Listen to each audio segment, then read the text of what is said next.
Traces are defined by Cabo as a tool within the system to help you and your processor manage your loans and communicate with your client. Trace items are also designed to remind you of sometimes overlooked items needed for the loan. A trace is tied to the loan and to the property for that loan. You can also access the transaction record and set other parties who are interested in the status of the loan, such as the listing agent, the buyer's agent, title, insurance, and appraisers. Now, when a trace has not been updated for 7 days, Cabo will assign it to due to the trace owner. This is designed to help ensure that you are staying on top of the loan and in touch with your client. As I've said before, traces are specific to a loan, which is specific to the property, which is specific to the borrower. The trace record really should be started in the loans file, because you want to make sure that you have your loan properly named. In the trace record, we have our drop down for the loan name, so you make sure it's properly selected. Here's your button to view the transaction. You can also get to the loan file record from here, as well as the loan record. Your Show Hide Partners button is where you can set the buyer's agent and the seller's agent. These are also a sub-feature in My Stuff under Pipeline Contacts. This would be a one-stop shop for the information to contact these interested parties and partners for the transaction. Also, like I said, the pipeline overview is generated from the trace. One other thing, in My Stuff under Cabo Defaults, is where you can set different levels of trace. You have a full, a light, and an ultralight.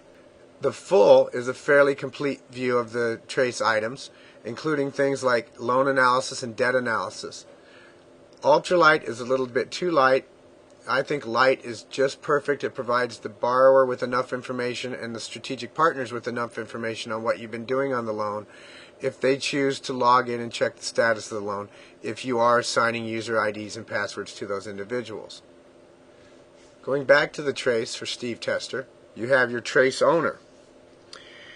Your trace owner is the drop-down that sets who's responsible for updating the trace as tasks associated with the loan are completed. Prior to handing off the file to a processor, the trace owner would be the loan officer or their assistant. If you're not processing the file yourself but using a processor, you should change the trace owner to the processor. Then once the loan is completed and has closed and funded, the trace owner should be changed back to the loan officer so they can be notified of Cabo assigned reminders. The processor in the trace is also required when submitting loans through the correspondent channels. Loan officer. This drop-down sets the loan officer or mortgage professional responsible for structuring the loan. Again, processor. You can set the processor from this drop-down. This field is used in one of Cabo's automated letters that goes out to the client once the paperwork has been turned in. This letter discusses the loan process and introduces the processor. The team drop-down is for informational purposes only. The status drop-down is set as to what is happening with the loan.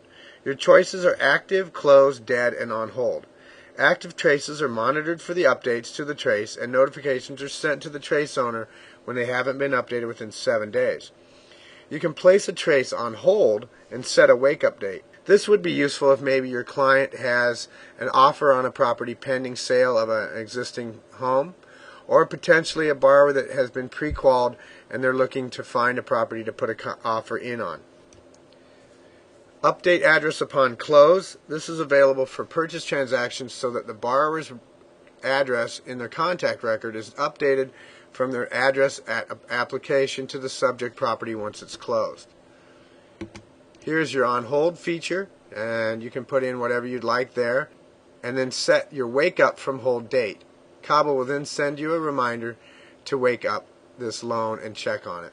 Your lock information here is generated from the loan record. So if you've entered that information correctly in the loan record, Cabo will remind you prior to your lock expiring so that you can go in and get a lock extension.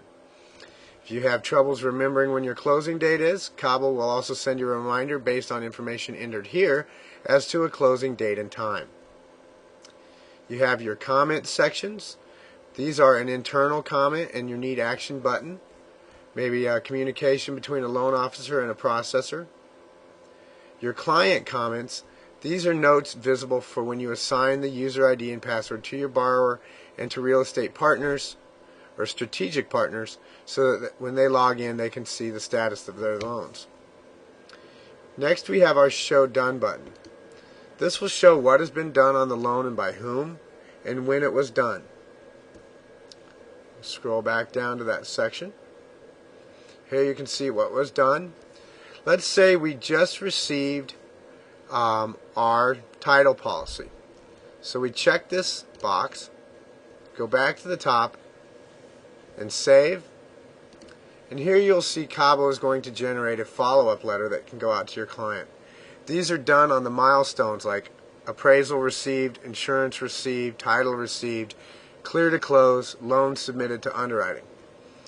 Here you can CC the listing agent and the buyer's agent and other interested parties here.